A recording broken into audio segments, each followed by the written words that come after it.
Salut Kiki, 34 ou 33 soudures plus tard, il s'est passé 40 minutes et la température de la pièce est passée de 17,8 à presque 20 degrés.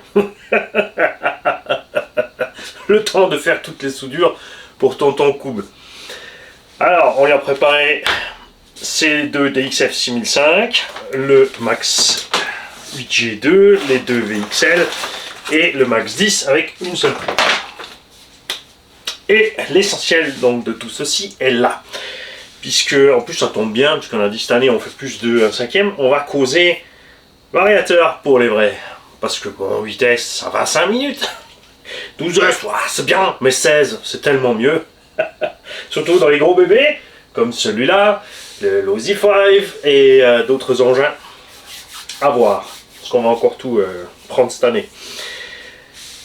On va faire un point sur ces AirSnake V16 Pro. Si tu me poses la question dans le domaine des varios, à partir de vitesse bien sûr, mon vario préféré en vitesse, c'est lui, le Monster X8. Parce qu'il est petit, compact et léger, d'accord? Mais évidemment, et waterproof, le Max 6 au Bwing reste une valeur sûre et surtout beaucoup moins cher. Ensuite en 12S, tous les varios ont été gommés par l'arrivée de ceux-là. Honnêtement, le Max 5 HVG2,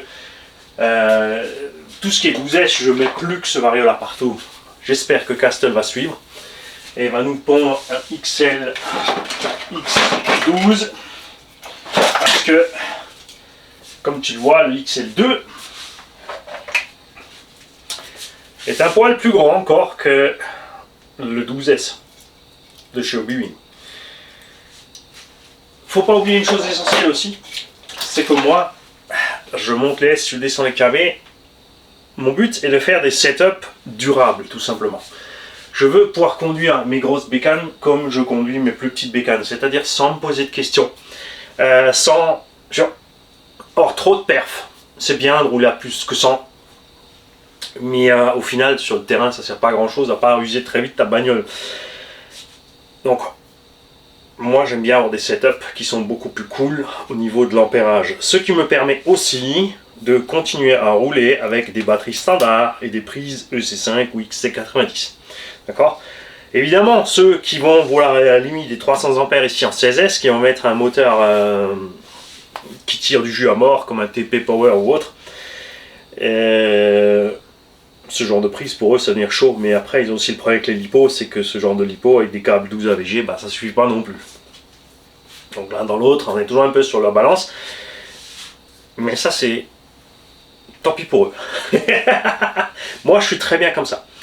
On va causer de ce V16 AirSnake avec sa boîte de prog, parce que oui, le premier que tu achètes, achète absolument avec la boîte de prog, et je vais te montrer pourquoi. Je vais te montrer aussi le piège à touillon sur lequel tu dois être préparé. Il y en a plein qui ont ces varios, qui ont eu des petits soucis, qui ont été difficiles à gérer pour eux, mais en fait qui sont pas compliqués. Moi je le sais parce que j'utilise des varios Flyer depuis qu'on peut acheter des varios Flyer. Donc j'ai passé toutes les phases, les varios qui pètent, les condos qui pètent, les trucs sans frein, sans marche arrière, ce qu'ils nous en ont fait des pas mal. Hein.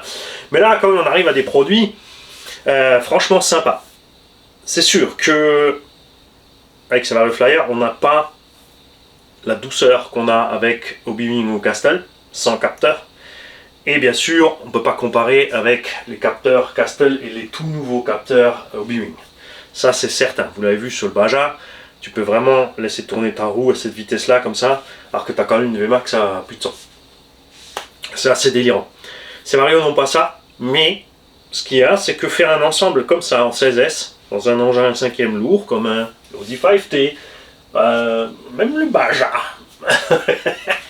le Baja, ça irait bien aussi, ou la MCD, ou les Buggy ou autres, ou le DBXL, c'est que c'est pas plus cher en fait. Il faut compter 250-300 € le vario, il faut compter à peu près à l'heure actuelle 200-250 € le moteur. Les lipos, bah, c'est le même prix, c'est sûr il t'en faut plus, mais tu roules plus longtemps.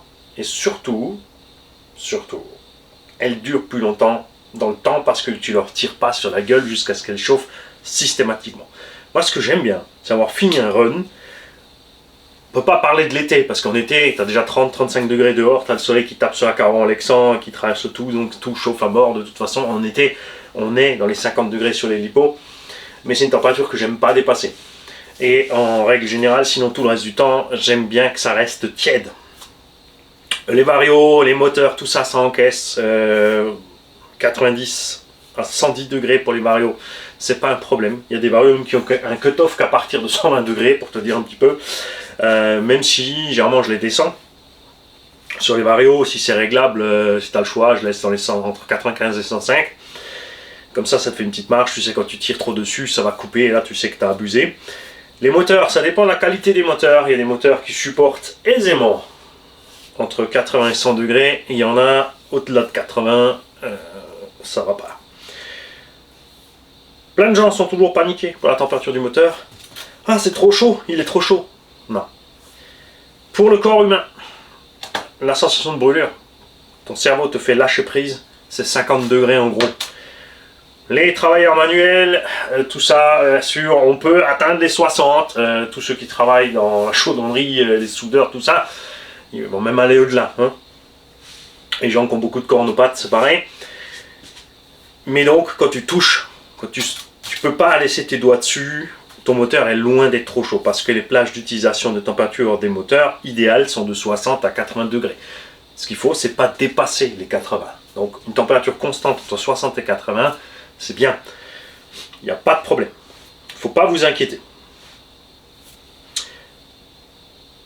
Les nouveaux Vario Air Snake, les tout nouveaux arrivent avec une rampe de condo en plus. D'accord? Il a fait doubler les condos, comme ça, on est encore plus tranquille. Même si nous, avec les setups qu'on fait ici, on n'a aucun souci. On a ici un de mes chouchous en 16S, le Léopard 58-113 530 kV. J'ai fait différents essais par rapport au SSS qui est en 6 pôles, qui a un axe de 10 que j'aime bien. J'aime bien l'axe de 10, c'est pas pratique pour mettre dans n'importe quel engin. Quelqu'un qui va acheter une MCD, qui va prendre le kit de conversion officiel, l'arbre de 10, ça va lui poser problème. Et on a constaté aussi que le SSS en 500 kV, niveau perf, puisqu'on avait fait le test dans le Losi en 16, le Léopard ça sortait mieux. Après, attention, le SSS est en 6 pôles, on aurait pu franchement rajouter 2 dents sur le pignon. Et là, l'avantage serait mieux au SSS. Disons ce qui est. Il y a donc Léopard TP Power SSS. Pourquoi je vous parle de ces moteurs-là? Parce que bien sûr, on a aussi les Obi-Wan. Maintenant, enfin, en dessous de 800 kV, on a du 650 kV chez Obi-Wan. Castel, il se borne avec leur 800 kV. D'autant plus qu'avec le système à capteur, le rotor dedans est plus court. Ce que j'aime bien sur ces trucs-là, c'est qu'on a la pleine longueur du rotor sur le moteur. Et pas des trucs raccourcis à l'intérieur. Obi-Wan a pallié au truc en faisant un moteur un peu plus long. Hein, je te rappelle. Ça, c'est l'ancien 56-113 Obi-Wan 800 kV. Tu vois. Le nouveau, en longueur, il va arriver là. Ça pose pas de problème dans la plupart des véhicules. En 25e, parce qu'on a largement la place. Et il y en a certains, enfin il y en a qu'un, en fait, je crois le Armac rectangle, ça rentre pas. D'accord? Donc méfiez-vous, ou alors il faut, enfin ça rentre, mais avec la direction M2C. Et la direction M2C est prévue pour le 58-113, puisqu'il y a 2 directions, il y en a une pour le normal et il y en a une pour le moteur plus long. Bon, on va arrêter de papoter et on va vous faire la petite démo. Donc bien sûr, on allume d'abord la radio et on va brancher le Vario. On a ici mis des connecteurs. Oui, alors faut pas vous inquiéter, ces prochains temps, des fois vous allez voir que je vais faire des lapsus, je vais avoir des blancs, parce que j'ai du calcaire dans la cafetière. Elle est en train de déboulonner. Ne vous inquiétez pas. Il y aura aussi des jours où il n'y aura pas de vidéo parce que plus personne en haut. D'accord? Quand on va brancher ça en 16S avec les AS150, on a une petite étincelle. En 12S, on a 0 étincelle. Hop, ça se met en route. L'étincelle est causée aussi par le fait que dès que tu branches les variateurs Air Snake, tu as l'étage d'alimentation de la commande qui est actif. D'accord? On a déjà de la direction les ventilos qui tournent alors qu'on est ici off. Quand tu vas le passer on, tu as les petits bips. Tu attends qu'il ait fini de compter. Alors il compte pas le nombre de S, hein. Il fait 5 bips. Tu le laisses finir et là tu es bon. Ce qu'il faut savoir donc, c'est que ces Vario ont par défaut le mode de démarrage sur automatique. Ça veut dire quoi? Ça veut dire que le Vario, comme il n'y a pas de capteur, ne sait pas où est le rotor. Il va donner donc une impulsion au moteur pour le faire tourner. Ensuite, il sait où il habite et il peut fonctionner normalement. Sur automatique, cette puissance de démarrage est un peu brutale. Alors ça gêne pas en tout terrain. Sur circuit, on va diminuer. Avant, on ne pouvait pas diminuer. Maintenant, depuis les dernières mises à jour Flyer, et de toute façon, le AirSnake a toujours été prévu comme ça, on peut modifier la puissance de démarrage. Il ne faut pas descendre en dessous de 30, parce que ça ne fonctionne pas comme il faut. J'ai essayé 30 on-road, c'est pas tout à fait assez, parce que la puissance de démarrage revient aussi à diminuer le punch, c'est-à-dire la reprise. Tu rentres dans le virage, tu lâches tes gaz, tu ressors, et à 30%, il va d'abord aller à 30% en fait, et ensuite seulement il va lâcher le reste. Donc on a un espèce de trou à la reprise. Donc je suis monté sur la V16 ici, on est à 50%. Sur le Raminator, on a descendu à 30% parce que c'est un gros tout-terrain et que ça va à merveille là-bas. Donc, je vais pas le tenir pour que tu vois le truc. Quand tu vas toucher ta gâchette, tu vois la coupe qu'il met. Après on est bon. Parce que là on est en start power auto. Maintenant j'espère aussi que tu as bien le son. Le problème c'est peut-être le ventilo, on va le débrancher là. Parce qu'on risque rien. Hein.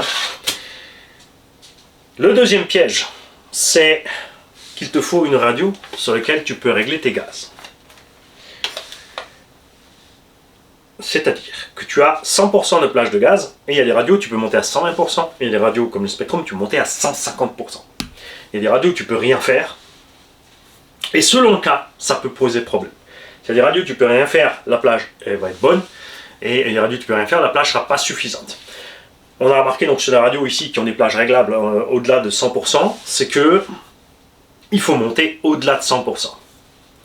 Je vais te faire la démo, tu vas comprendre. Dans cette augmentation de la plage, il y a encore un piège, puisque quand tu vas au-delà d'un certain pourcentage, tu vas tomber dans une fréquence off. C'est-à-dire que tu vas mettre gaz et après plus rien, parce que tu es sorti de la plage de fréquence. Ces Vario n'ayant pas de calibrage de butée. Alors, on y travaille, c'est-à-dire que Rafa et moi, on insiste un petit peu chez Flyer pour qu'il fasse une mise à jour de ce firmware. N'est-ce pas? En parallèle bien sûr du travail avec la compagnie Mad Max, enfin Mad Component. On va donc aller ici dans la course des gaz. On est ici à 100%. Hop. Là, d'accord? Course des gaz 100%. Et il va falloir que tu écoutes parce que tu vas rien voir hein, sur le rotor, ça c'est sûr. On a 16S, on est à vide, on a 530 kV. C'est comme un moteur 1060 kV en 8S à fond.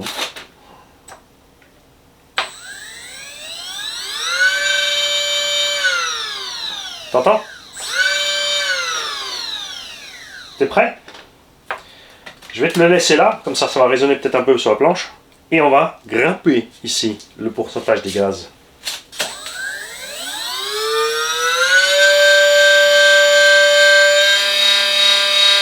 T'as entendu? Il a pris encore quelques tours. Là on est arrivé à 120%, à 115 à peu près, il n'y avait pas plus. Donc après ça va servir à rien de monter à 150%, tu vois, il se passe plus rien. Je suis à 133, il se passe rien, on descend 120, 117, 116. Tu vois, en dessous de 110 en fait. 107, 108, 109, 110, on a donc. D'accord? La marche arrière, par défaut, elle va aussi vite que la marche avant. il y a un frein en avant et en arrière. Par contre, ça c'est un truc que j'apprécie énormément.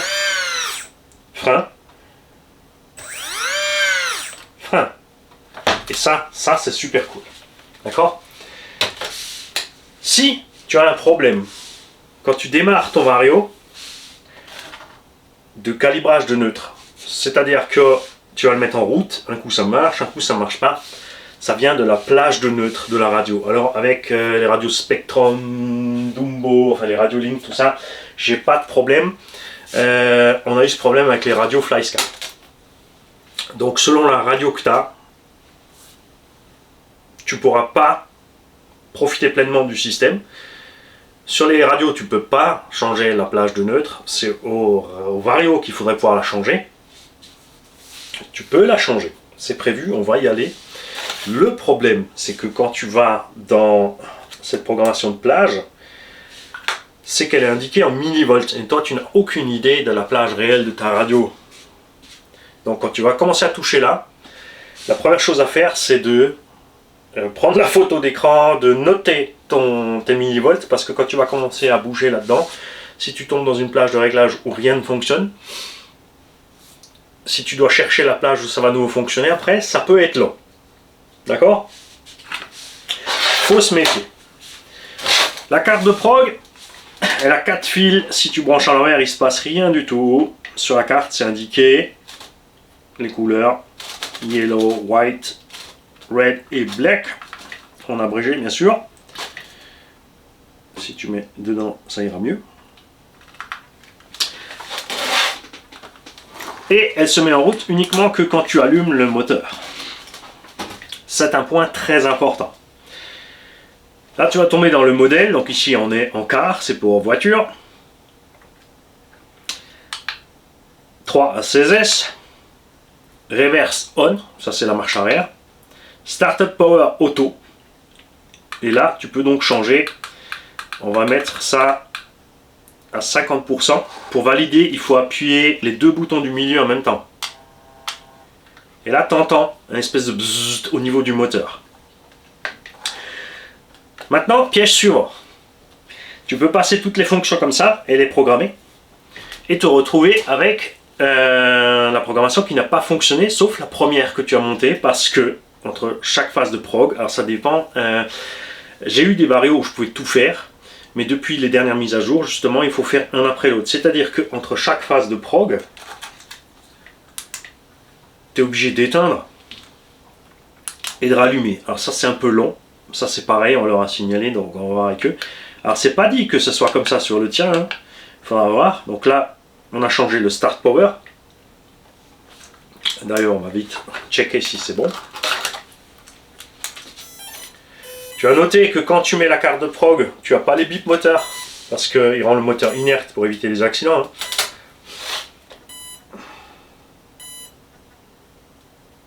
Voilà. Bon, c'est un peu brutal, mais on est à vide. Hein. On est à vide, c'est dur de vous montrer là, sur le véhicule ça sera moins violent. Ça c'est le petit avantage au Bewing Castle, par contre, ils font pas de 16S. Hein. C'est sûr. Alors, on reprend. Tu vois, il bip pas. Donc, nous étions Startup Power à 50%, moteur timing par défaut 3 degrés, donc pas énorme. Sur les gros moteurs, comme ça en général, ouais, tu laisses entre 3 et 10. Enfin, globalement, la plupart des moteurs électriques fonctionnent bien sur une dizaine de degrés. Tu n'es pas obligé d'aller à 10, mais sous un certain nombre de degrés, ils ont un démarrage compliqué. Donc ils ont mis une par défaut 3 parce que ça va bien en général sur ces gros moteurs. Ça, c'est à toi de voir après selon les perfs voulus. Hein. Je rappelle que si plus tu montes ton timing, plus ton moteur va monter dans les tours en fin de course. Ou plus vite il va y aller de toute façon déjà en cours de route. Mais que ça va augmenter ta consommation et ta température. Alors comme dit, il y a des plages de timing pour chaque moteur où ils vont bien. Et il y en a où ça va radoter au démarrage. Et il y en a ça va être trop en fin de course. Et tu vas endommager ton moteur. La fréquence, ici à 8 kHz. Tu peux la modifier, mais ça dépend de ton moteur. Il y a des moteurs qui vont... là maintenant, vous avez vu, ça c'est un 4 pôles. Fonctionne à merveille ici avec ce variateur. Quand tu vas mettre un 6 pôles, peut-être qu'à mi-course, tu vas te retrouver avec une espèce d'oscillation du régime. Tu vas entendre ton moteur faire deux sons différents. à ce moment-là, il faudra que tu changes ta fréquence en kHz ici, que tu peux passer à 16 kHz en low RI, 32 kHz iron free, mais ça, c'est pas ces moteurs-là, hein. C'est les rotors sans acier. De toute façon, si tu fais ça, tu verras tout de suite quand tu vas mettre en route où ça va coincer, parce que je te garantis que tu vas remarquer que ton moteur, il va... ça va pas aller du tout, d'accord? Alors,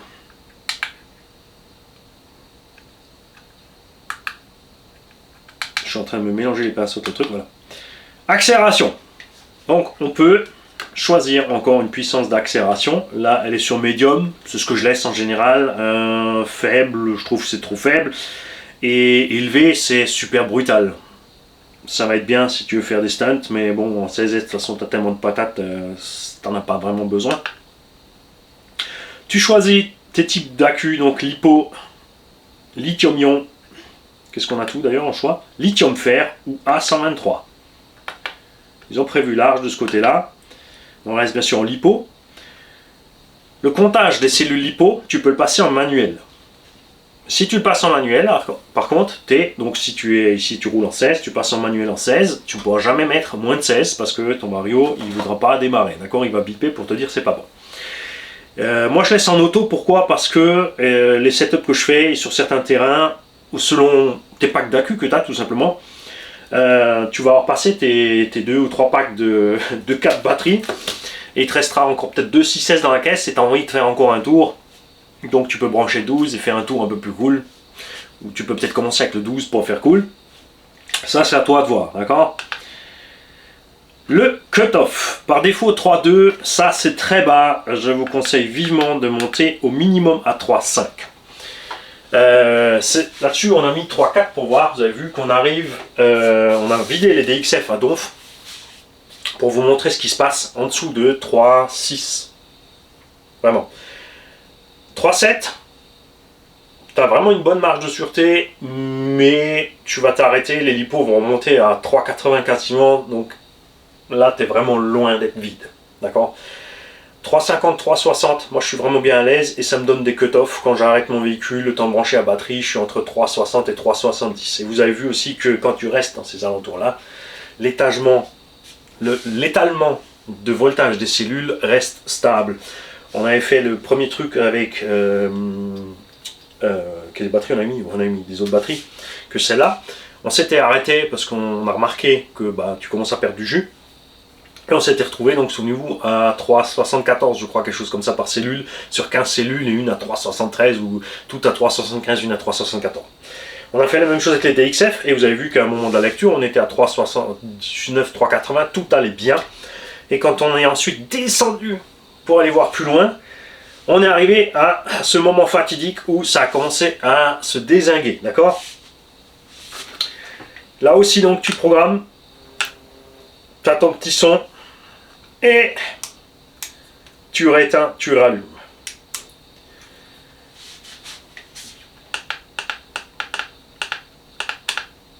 Après cette programmation, c'est sûr que ça va plus vite avec ce genre de système, surtout avec ceux qui ont le Bluetooth dessus en plus. D'un autre côté, c'est quelque chose que tu fais une fois au début. D'accord? C'est facile à faire sur le terrain parce que le câblage est prévu. Et qu'une fois que c'est fait, que tu as trouvé ton truc à l'aise, sauf ceux qui font compétition, qui ont besoin bien sûr entre les différents circuits, parce que le circuit a plus de lignes droites, on va coller plus de timing sur ce moteur là, l'autre, tu vois, chacun sa sauce. Hein. Le cut-off, tu peux régler sur, quand tu arrives au voltage bas, ça s'arrête tout de suite. Tu peux régler, quand tu arrives au voltage bas, ça ralentit, c'est ce que je laisse en général, le slowdown, c'est-à-dire que le véhicule perd la moitié de la vitesse, du coup, hop, tu t'arrêtes au paddock, tu es tranquille. La courbe des gaz, tu peux la faire linéaire, exponentielle, ce que tu veux. Moi, je reste en linéaire. Les freins sont d'office ici à 100%. Et généralement, j'utilise en fait la radio pour diminuer mon freinage. Si tu ne peux pas, ou si la plage est incohérente entre les deux, tu vas diminuer ici. Faut trouver. D'accord? Si tu as une radio réglable sur le frein, comme dit, tu vas régler ici le niveau de ton freinage. Ça se passera bien. On va d'ailleurs le faire. On va aller en mode frein. Voilà. on va diminuer pour voir ça à 50%. Tout comme sur les varios Bewing, hein, il faut faire attention. Un certain pourcentage trop bas. Enfin non, c'est pas le freinage, ça pardon, excusez-moi, ça c'est la bride. Mais justement, c'est ce qu'on fait là, on bride la voix. Sous un certain taux de bride de la voix, tu as des petits soucis de neutre, de calibrage, etc. Mais ça se gomme de plus en plus. Hein. C'est vraiment juste encore, si tu brides, si tu as un dual rate avant-arrière simultané et que tu descends en dessous de 50%, donc tu brides ton véhicule en dessous de 50%, que ça déglingue. Mais pas sur tous. Je vais éteindre ici, on va remettre en route. On va attendre qu'il ait fait son petit bip bip bip. Et on va voir si on est bon. En parlant de ça, il y a un autre point où il faut faire attention, c'est que selon ta radio, d'accord, il va falloir inverser la voix. C'est le cas sur les radios Link, Futaba, Sanva.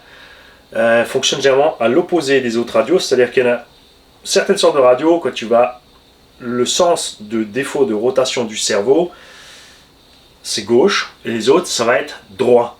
Donc tu es obligé d'inverser ta direction, et généralement quand c'est comme ça, il faut aussi inverser tes gaz si tu as des problèmes de problèmes de réglage du vario, de calibration de neutre ou autre. À ce moment-là, je te conseille d'inverser. Bien sûr, tu éteins tout, tu inverses ta voie des gaz et tu recommences pour voir. Vous l'avez vu, par exemple, on a eu deux X-Max ici avec des variateurs Max 5, avec d'autres. Non, il y en a un, non, attends, il y en a un qui avait la radio Traxxas dessus, je crois, et l'autre la radio Link. Et avec la radio Link, donc le véhicule à Falcon, vous avez vu qu'on a dû inverser la voie des gaz et dire au vario qu'on tourne de l'autre sens. D'accord ? Ici, tu ne peux pas l'inverser, tu peux que tourner les câbles. Donc, si tu bugs, tu inverses ta voie, tu tournes tes câbles et tu fais ton essai. Il y a un des deux sens, je te garantis, ça va marcher, il n'y a pas de souci. Mais généralement, ceux qui ont eu les problèmes de réussir à mettre en route comme il faut ce vario, ça vient de ça. Ça vient de la puissance de démarrage automatique. Ça vient de la course des gaz et du sens de rotation par défaut donné par la radio à l'ensemble. D'accord ? Allez, on va voir ce que ça donne ce frein à 50%. On est vraiment doux. Ce qu'il faut savoir pour cette histoire de freinage, c'est que selon le poids du véhicule, le moteur, le nombre de carvés qu'il a, le nombre de pôles qu'il a et la taille de ton pignon, je me remets à 100, hein, comme ça je vais pas dormir en après avec les autres, tu vas avoir un freinage différent. Il y a certains moteurs, certains combos. C'est le cas par exemple du Max 5 G2, quand je l'ai mis dans le XRT, on s'est retrouvé avec un frein pas terrible. Il faut monter pas mal le frein pour arriver à un bon frein. Il y en a d'autres par contre, tu vas être entre les combos Castel, généralement je suis à 32-36% de freinage pour avoir déjà un bon freinage. Il y en a d'autres, comme dit, tu vas devoir monter. Ça dépend des constructeurs et ça dépend de leur programmation. De plus en plus, ils se sont aperçus que justement d'étaler différemment la plage d'accélération et de freinage, surtout chez Boeing, va grandement contribuer à la durée de vie de l'électronique, à la durée de vie des lipos et à la méca. Parce qu'au départ, on a des combos comme celui-là. Castel, c'est le cas, par exemple, tu as ton punch toujours d'office à 100%. C'est-à-dire que tu es d'office brutal quand tu mets en route, donc les gens ils sont ah c'est super brutal et tout, ça marche plus fort que l'autre, en fait c'est juste une histoire de réglage. Les autres vont commencer avec des réglages un peu plus bas et tu peux grimper si tu as besoin de plus, et alors que les autres vont commencer avec tout au taquet et tu diminues un peu tes performances, ton accélération, ton punch, ton start power si c'est trop. Alors, on réteint la bécane, on vérifie qu'on a bien fait le tour de tous les réglages. Quand tu vas brancher sur le PC, c'est exactement pareil, tu cherches Flyer PCS, F-L-I-E-R PCS. Là, tu vas tomber sur le lien pour télécharger donc le truc de commande sur ton PC. Ça marche pas sur Android, parce qu'à un moment ou à un autre, je pense qu'ils vont le faire. Comme ça, tu te brancheras avec ton téléphone ou direct, comme tu te branches sur ton ordi avec ton USB ou micro USB sur ton smartphone ou ta tablette pour peut-être pouvoir le faire, mais c'est pas encore fait. Hein. Et c'est pareil, tu vas aller dedans. Là-bas, par contre, tu changes tous tes réglages, tu valides à la fin et tu sors de là.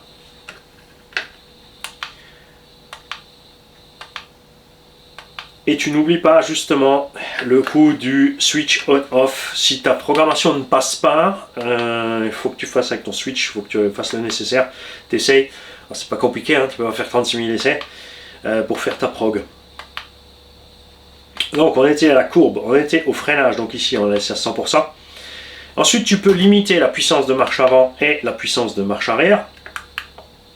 Donc l'arrière, on va mettre 50%. Hop. Je te conseille, quoi que tu fasses, de toute façon, refaire un tour pour vérifier ensuite ton paramétrage, pour voir si ça a bien tout pris. Donc là, on est bien resté en cut-off à 3.5, en slowdown, en linéaire, avec un frein à 100%, une bride arrière à 50%. Tu peux régler aussi le délai de marche arrière. Par défaut, à 0,25 secondes, donc un quart de seconde. C'est-à-dire tu freines, tu lâches, tu repars, tout simplement. Tu peux le passer jusqu'à 1 seconde, donc tu as un temps mort, une sécurité en fait pour pas faire de touillonnerie avec tes gaz, hein. Pas d'autre mot. Et là justement on arrive dans ce forward point. Ici sur automatique, tu peux le fixer à 1,7 millisecondes, à 1,8, tu as une plage je crois jusqu'à 2, voilà c'est fini. Donc c'est à toi de faire tes essais. Moi sur auto je suis content avec mes radios, mes trucs, mais selon la radio effectivement il faudra peut-être que tu changes ton point de démarrage. Pour les freins c'est pareil, tu peux aussi choisir la fréquence. Ensuite le timing monitor, si tu le mets on, il va fonctionner. Si tu mets off, tu n'as pas de timing tout simplement. Donc j'ai pas très bien compris à quoi sert cette fonction plus. Personnellement, ça ne veut pas dire qu'elle est inutile, ça veut juste dire que c'est moi qui ne suis pas capable de comprendre. Et ça ne m'intéresse pas plus que ça, donc je peux aller chercher. C'est tout, hein, faut pas chercher longtemps. Sur le PC, c'est pareil, si tu as fait toutes tes progs, quand tu débranches, tu le rebranches vite et tu vas vérifier si tu as bien tous tes réglages qui sont restés dedans comme tu veux que ça le soit. D'accord ? Et si ça n'a pas pris les réglages, c'est pareil, il faudra que tu en fasses un. Tu débranches, tu rebranches, tu fasses le 2, tu rebranches, tu rebranches. Ce qui est très important quand tu vas sur le PC, c'est qu'il faut démarrer le PCS.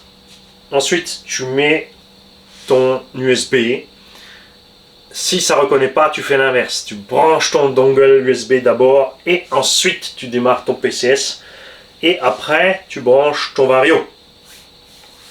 Et là, c'est pareil, si ça ne marche pas, tu essaies de l'autre sens. J'ai déjà eu tout, honnêtement. Donc avec ceux-là, en général, je démarre le PCS, je mets le dongle, je mets le Vario et je suis dans le système. Je fais tout et je sors de là, ça va bien. Puisqu'on a fait le Vario aussi pour le bras droit du bouseux. Souvenez-vous, on lui a fait sa prog. C'est comme ça qu'on a fait là-bas, ça marchait super bien. Donc vous faites pas avoir, ne vous énervez pas. Ne perdez pas le nord si ça ne marche pas tout de suite. Je sais que vous voulez que ça marche tout de suite, vous voulez sortir faire l'essai. Mais pensez donc à faire ces petites étapes les unes après les autres. Si ça ne va pas, n'insistez pas 30 minutes, 1 heure.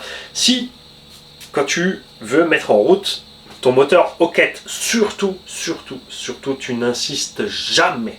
Si tu as un moteur qui hoquette sur un Vario, c'est qu'il y a un problème de réglage, un problème de soudure, de contact, un problème de bobinage. Et si tu insistes, je te garantis que tu vas cramer au mieux le moteur et au pire le Vario et les lipos. Donc tu fais très attention, tu fais pas le kéké, tu laisses tomber, tu fais tes réglages. Honnêtement, laisse-toi 5-10 minutes, tranquille, pour essayer différentes choses. Et si ça marche pas, tu m'envoies un mail. rcgarage68@gmail.com. Rafa Mamba aussi répond aux mails, il n'y a pas de souci, mais c'est sûr que si tu parles pas anglais couramment, ça sera peut-être plus compliqué pour toi. Donc tu m'envoies un petit mail et on voit ça, on gère ça. Comme on l'a fait pour Quentin, vous avez vu, c'était pas un problème, on aurait pu le faire à distance. Il m'a dit non, écoute, je te l'envoie, tu te démerdes, tu me fais ça. Et il est content, ça fonctionne. Hein? Quand tu fais toute ta série de soudure là, si tu fais ce genre de pont, parce qu'après il y a plein de façons de faire. Hein. Il y a des gens, justement comme moi, qui vont faire des ponts, comme Tonton Koub aussi, ou n'importe, parce que ils ont des lipos qu'ils utilisent dans plein d'engins. D'accord ? Il y a des gens par contre qui n'ont qu'un véhicule ou qui ont des lipos dédiés par véhicule. Donc eux, ils vont faire autrement, ils vont peut-être prendre du AS 150 et faire leur série directement avec les AS 150 d'un à l'autre. Chacun sa sauce. Si tu utilises, comme dit, des fortes puissances, des forts courants, parce que tu veux que ça arrache, ça déménage 150, 200, il faut que ça pousse tout le temps, dès que tu touches la gâchette, il faut que les pneus se décollent. Je te conseille vivement d'utiliser, donc, alors tu as plein de trucs maintenant, tu as les QS8, tu as les AS150, tu as des connecteurs XT, comme les XT90 sont plus gros, j'ai vu aussi, justement c'est les QS8, mais il y a les EC8 aussi bien sûr. Donc c'est ces mêmes prises là en plus gros, c'est des XT90 en plus grosses, il y en a qui ont déjà des anti-spark intégrés, il y a des Vario de plus en plus qui ont des anti-spark intégrés, alors Castle ils n'ont toujours rien fait, ça j'arrive pas à comprendre chez Castle, qui mettent pas d'anti-spark intégré. Chez Flyer c'est pas intégré, mais tu mets ton petit connecteur anti-spark, comme dit tu mets le modèle que tu veux. Pourquoi moi j'aime utiliser les XT150, les AS150, parce que tu as du gros câble ici en sortie, tu as de la place pour faire la soudure. Dans les AS150, tu as même la place pour un câble plus gros. Après, c'est au niveau ici de la gaine que ça passe pas. Je fais ça et après, tu vois, je pars justement sur mon câblage. Alors, tonton Coupe, je t'ai mis ici un mâle et là une femelle au niveau des douilles. Là, je t'ai fait l'inverse et l'anti-spark est à la masse. Donc, dans tous les cas, tu peux laisser celui-là branché. Et chaque fois que tu... Avant de rebrancher, alors le réflexe, ce que je peux vous conseiller, c'est de faire systématiquement quand tu débranches ton véhicule. Tu débranches ici et ensuite tu débranches tes batteries, comme ça ton circuit est coupé. Parce que si tu débranches juste tes batteries, tu rentres à la maison, la fois d'après quand tu vas rouler, tu vas très vite oublier que tu dois séparer ton câble avant de rebrancher ici. Et du coup, la dernière lipo quand tu vas la mettre, l'arc, en 8 ça passe, hein, mais en 12 et 16, l'arc électrique est tellement balèze que tu vas fondre ta pièce. Je t'en ai une ici de quelqu'un qui avait fait une boulette. Normalement, est-ce que je l'ai gardé de côté? Ah non, je ne l'ai pas gardé. J'en avais une pour te montrer à combien elle est cramée. Elle a perdu la moitié. La cosse a cramé à la moitié de la douille, d'accord? C'est mort. Donc vous faites très attention avec ça. Si vous faites vos pompes vous-même directement, plus moins, à chaque fois avec les câbles, pareil, tu te déconcentres avec rien. Tu laisses personne te parler dedans, tu laisses ton téléphone à côté, tu fais ton truc. Au niveau des prises uniques comme ça, chacun a ses habitudes, tu vois. Il y en a qui vont mettre les deux mâles ici ou les deux femelles là, il y en a qui vont inverser, il y en a qui vont mettre les douilles mâles dans les cosses femelles. Ça à chacun de voir. Il faut juste s'assurer que sur tes propres véhicules, en général, tu fasses tout dans le même sens. Parce que si tu en fais un dans un sens et un dans l'autre, à un moment ou un autre, quand tu vas prendre la prise là pour la brancher là-bas ou que tu vas passer de celui-là, tu vas t'oublier. Et c'est Mimi Serrara, c'est la grosse mémerde, d'accord? C'est très vite cher de cramer du matos comme ça. En tout cas, tonton Coupe, tu as vu que ça fonctionne. D'accord? Le moteur, bien sûr, est déjà arrivé soudé. Hein. J'ai soudé les cosses moteurs, j'ai soudé les 4 150. On a fait tous les ponts. Et c'est prêt. Je vais te remmodeler tout ça, tonton Coupe. Et on attend de tes nouvelles, que tu me dises dans quel véhicule tu mets ça. Et si tu es content. Donc je te rappelle que j'ai diminué la puissance de démarrage automatique. Si ça ne suffit pas, tu diminues encore un petit peu. Tu peux trifouiller sur, si c'est toujours trop violent, la force de démarrage. Donc médium, tu passes en soft. Le freinage, je l'ai laissé à 100% ici. Donc toi, si tu régleras avec ta radio, si ça ne va pas avec la radio, tu régleras ici. Les fréquences, tu touches à ton tulle. Parce que là, ça fonctionne. Nickel. Tu n'as pas besoin de toucher aux fréquences. Et voilà. Je vous souhaite à tous une belle journée et je vous dis, non, là on est samedi matin 8h. J'ai toujours pas préparé la vidéo de dimanche pour l'unbox. S'il n'y en a pas, c'est que j'ai pas eu le temps, que j'étais pas capable de le faire. Parce que, pas connecté.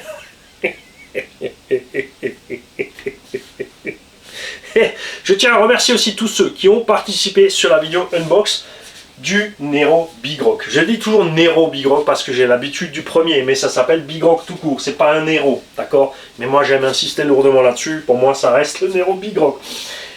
Mais un point très important où j'en ai attendu plein de vous au virage, et il y en a peut-être 4 ou 5 qui ont réagi, surtout ceux qui ont regardé.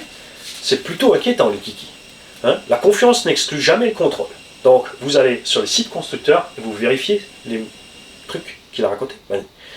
Parce que moi je le savais dès le départ, mais je me suis dit je vais le dire comme ça et on va se marrer dans les commentaires. Il n'y en a que 4 qui ont réagi. Et encore ils étaient sympas, ils m'ont même pas taquetté. Parce que vous le connaissez, j'adore ça, j'attendais qu'on me rentre dedans. Et non. Il y a à bord de ce Nero 6S des diffs EXB, sauf que l'avant et l'arrière, ils ont viré le système EXB. Donc on a les noix avec les axes plus grands, on a les autres couronnes pignon satellite à bord. Et voilà. Tous ceux qui ont l'expérience avec ça, qui se sont fait chier à la programmation, qui maîtrisent maintenant la programmation, parce que ouais, ça c'est un peu chiant chez Flyer, c'est que tu t'y perds vite. T'as vu, si tu le sais pas, tu ne seras pas à 100% de tes gaz, tu n'auras pas le freinage comme tu veux, tu n'auras pas ton neutre comme tu veux, il y a plein de petits trucs. Mais pour l'instant, en plus que 12S, on n'a que eux. On espère bien sûr que Mad Component va écouter Rafa et préparer un Vario 16S aussi. Par contre, j'aimerais bien que ce Vario 16S ne soit pas une enclume comme le Mad Max 20. J'aimerais vraiment voir arriver un Mad 20, un Mad 16S dans cette dimension-là et dans un poids pareil entre 550 et 600 grammes maximum. Là on est à 800 grammes le Vario, là on est à 530. Tu vois, ça serait chouette que Boeing nous sorte un 16S, pas plus gros que le G2. Tu vois, je sais pas, tu vois. J'espère que les constructeurs vont se diriger vers des Vario plus compacts avec moins d'ampères. Alors pour l'instant ils ne le font pas parce que justement il y a des gens qui veulent mettre des pignons comme ça, il leur faut des 300-400 ampères et nous ça ne nous intéresse pas. Ce Vario là prend 300 ampères, je suis loin de les exploiter en 16S avec un moteur de ce type là, avec le bon étagement. Tu te fais un 1/5 de entre 14 et 20 kg qui roule dans les 75-80 en 16S. T'es tranquille, t'es 150, 160 ampères, peut-être 200 pics maximum, tout va bien. On n'a pas besoin de puissance pareille, donc ça serait sympa qu'ils nous fassent du 16S. Ouais, 150-200 ampères, ça suffit. Après, bien sûr, il y a ceux qui vont mettre des pignons trop gros, qui vont forcer, ils vont cramer direct les Vario, ils vont pas comprendre. Évitez à tout prix, souvenez-vous, je les ai toujours là, hein. Ces variateurs-là, ça c'est un Vario 12S, tu vois, c'est les premiers qui sont sortis compacts en 12S. C'est de la merde. Je sais pas quoi en faire. On va peut-être essayer ça sur un véhicule de speedrun avec un frein méca. Parce que tu peux rien en faire d'autre. Hein, pèse 300 grammes, c'est du 12S 200 ampères. Ça aurait pu être super. Mais c'est bien le problème. Ça aurait pu, mais ça ne l'est pas. Allez les kikis, à demain. Enfin peut-être.